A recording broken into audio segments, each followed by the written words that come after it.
తుక్కుగూడలో bumper offer 3,75,00,000 G+2 4 BHK villa కొనండి. నెలకు 1,00,000 rent guarantee. Terms and conditions apply.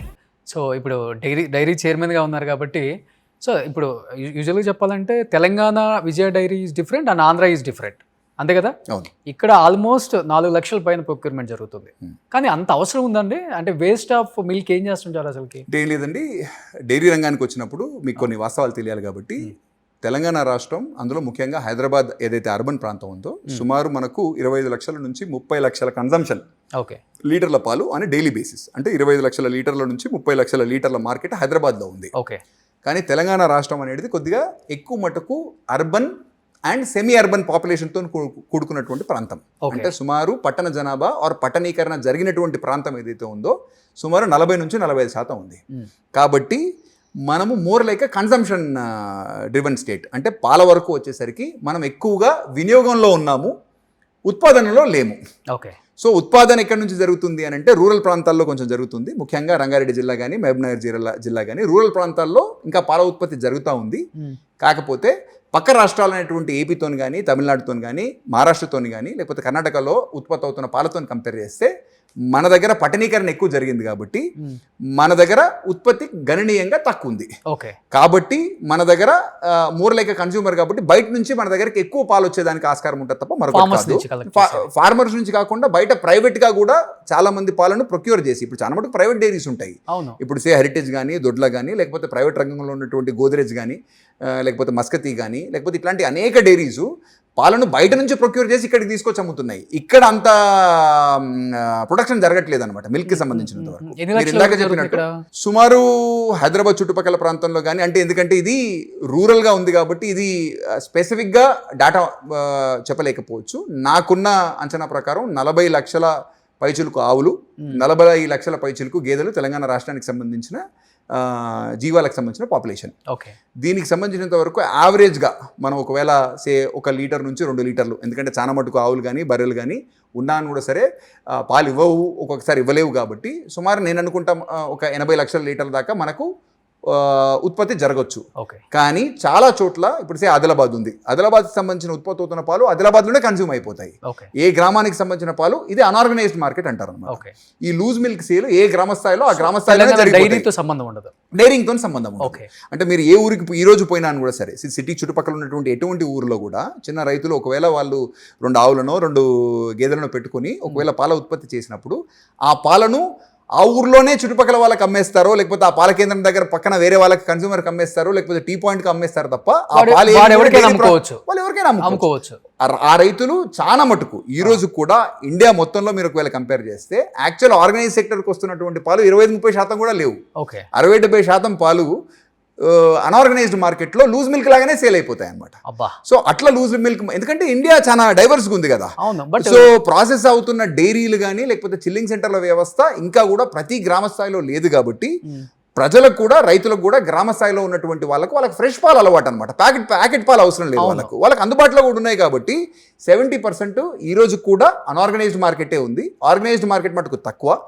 మనం ఎక్కడైతే పట్టణీకరణ జరిగినటువంటి పట్టణాలు ఉన్నాయో, సో ఫర్ ఎగ్జాంపుల్ ఇందాక నేను చెప్తున్నట్టు హైదరాబాద్ ఉంది, హైదరాబాద్ అర్బన్లో 25 లక్షల లీటర్ల నుంచి 30 లక్షల లీటర్ల మార్కెట్ ఉంది.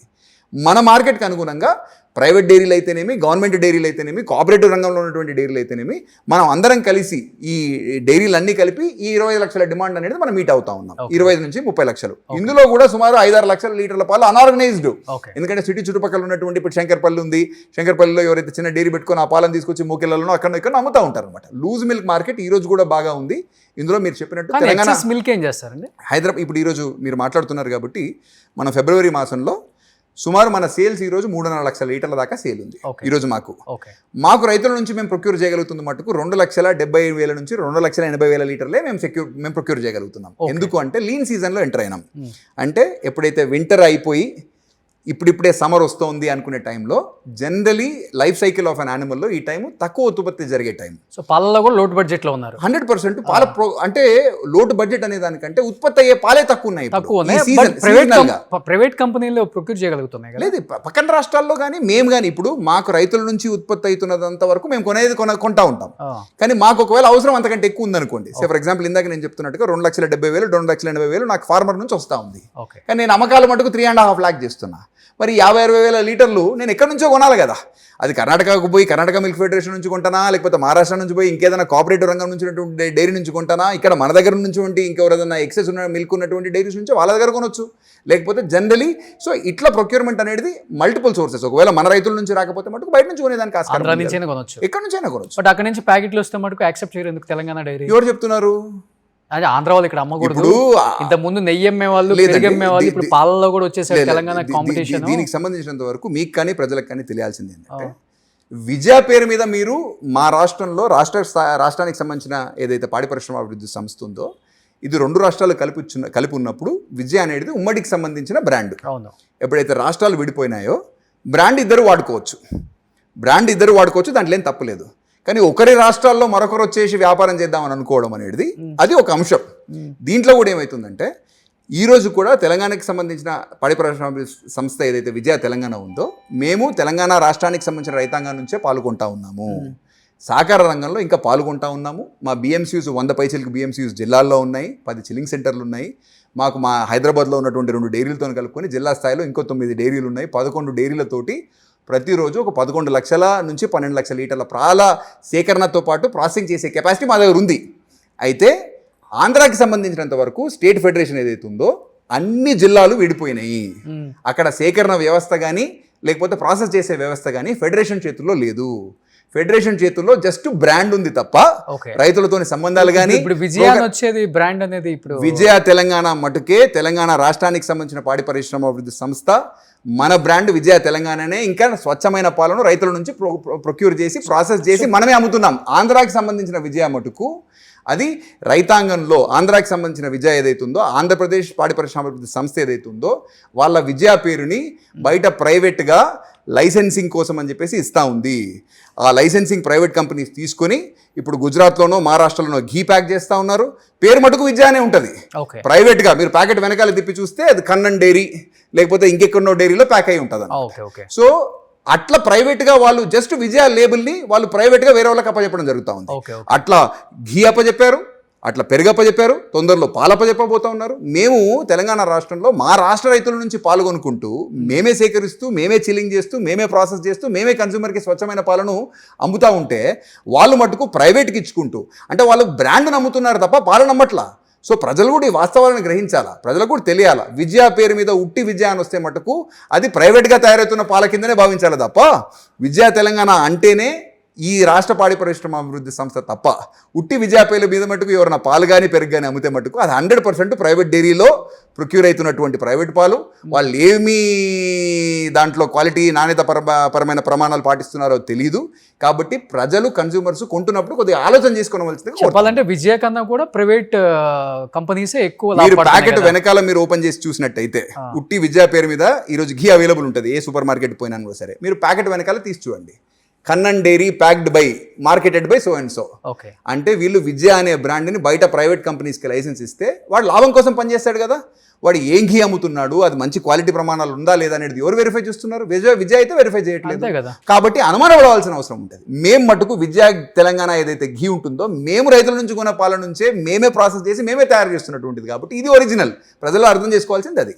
కాబట్టి మేము మా రైతాంగానికి సంబంధించిన ఇంట్రెస్ట్ కాపాడాలంటే ఖచ్చితంగా ఆంధ్ర నుంచి ఆర్ ఆంధ్ర ఎవరికన్నా, ఆంధ్ర అంటే ఆంధ్ర విజయ ఒకవేళ ఎవరికన్నా ఏపీ ఫెడరేషన్ కనుక ఎవరికన్నా ప్రైవేట్ డైరీకి ఒకవేళ లైసెన్స్ ఇచ్చి వాళ్ళతోని పాలను ప్రాసెస్ చేసి ప్రైవేట్గా ప్రైవేట్ డైరీలో తయారవుతున్న పాలను మళ్ళీ విజయ పేరు మీద ఇక్కడ తీసుకొస్తే ఒకవేళ వాళ్ళ నాణ్యత బాగాలేకపోతే మా పేరు కూడా డిస్టర్బ్ అవుతుంది కదా. కన్స్యూమర్ ఏమనుకుంటాడో విజయ పేరు పాలు బాగాలేవని అనుకుంటాడు, మాకు కూడా నష్టం జరుగుతుంది కదా. నేను ఏపీ ప్రభుత్వానికి కానీ లేకపోతే ఏపీ పాడి పరిశ్రమ అభివృద్ధి సంస్థను కానీ కోరేది ఏంటంటే, దయచేసి మీరు ప్రైవేట్ లైసెన్సింగ్ ఇవ్వకండి, ప్రైవేట్ ఫ్రాంచైజింగ్ ఇవ్వకండి. ఆల్రెడీ ఘీ ప్రైవేట్గా ఒక వ్యక్తికి ఇచ్చారు. ఆయన అక్కడ అధికారులను వాళ్ళనో వీళ్ళనో రాజకీయ నాయకులను మేనేజ్ చేసి ఫ్రాంచైజీ తీసుకున్నాడు. కన్నన్ డైరీ అని చెప్పి ఇక్కడ మధ్యప్రదేశ్లోనో గుజరాత్లోనో ఆ నెయ్యిని ప్యాక్ చేసేసి తెలంగాణ మార్కెట్లో బాంబే మార్కెట్లో విజయ పేరు మీద అమ్ముతా ఉన్నాడు. ఆయన ఏం ఘీ అవుతుంది ఏంటి అనేది నేను టెస్ట్ చేపిస్తున్నా. అవి కూడా తొందరలో అవి కూడా ప్రజల ముందు బయట పెడతాను. అట్లా ఘీ ఒకటి కాకుండా పెరుగు కూడా ప్రైవేట్ ఫ్రాంచైజీ, పేరుకి విజయ. వీళ్ళు ఆ విజయ అనే బ్రాండ్ అమ్ముతున్నారు తప్ప రైతులతో సంబంధాలు కానీ రైతుల దగ్గర ప్రొక్యూర్మెంట్ కానీ ఏవీ లేవు ఏపీ ఫెడరేషన్కి. కాబట్టి దయచేసి ఏపీ ప్రభుత్వాన్ని కోరుతా ఉన్నా, మా తెలంగాణ రాష్ట్రానికి సంబంధించిన పాడి రైతుల పొట్టగొట్టకండి. మీ ప్రైవేట్ లాభాల గురించో మీ ప్రైవేట్ డైరీల గురించో విజయ అనేది ఒక నమ్మకం. ఆ నమ్మకాన్ని, ఆ బ్రాండ్ మీద ఉన్నటువంటి ప్రజల విశ్వాసాన్ని మీరు దయచేసి డైల్యూట్ చేయకండి అని చెప్పేసి ఏపీ ప్రభుత్వాన్ని కోరుతా ఉన్నాం. సో దీనివల్లనే మళ్ళీ ఇప్పుడు తిరుమలలో లడ్డు కూడా కల్తీ నెయ్యి అది అని చెప్పి మాట్లాడారు. అంటే మేబీ ఇలా ప్రైవేటీకరణ చేయబట్టి కొన్ని కంపెనీస్, ఎందుకంటే ప్రైవేట్ డైరీస్ లాభాపేక్షతో పనిచేస్తాయి. స్టేట్ ఫెడరేషన్స్ రైతుల గురించి, కన్స్యూమర్ కి ఒక నాణ్యమైన పాలు, ఎందుకంటే పాలంటే పిల్లలు, కుటుంబాలు, పోషణ. సో ఇట్లాంటి ఫ్రేమ్వర్క్ లో ఉన్నప్పుడు ఆ నమ్మకాన్ని కానీ ఆ విశ్వాసాన్ని కానీ మనం దయచేసి ప్రైవేట్ అవసరాల గురించి, ప్రైవేట్ లాభాల గురించి మీరు బలిపెట్టవద్దని చెప్పేసి ఏపీ ఫెడరేషన్. సుమన్ టీవీలో మీ పర్సనల్ అండ్ బిజినెస్ ప్రమోషన్స్ కోసం కింది నెంబర్కి కాంటాక్ట్ చేయండి.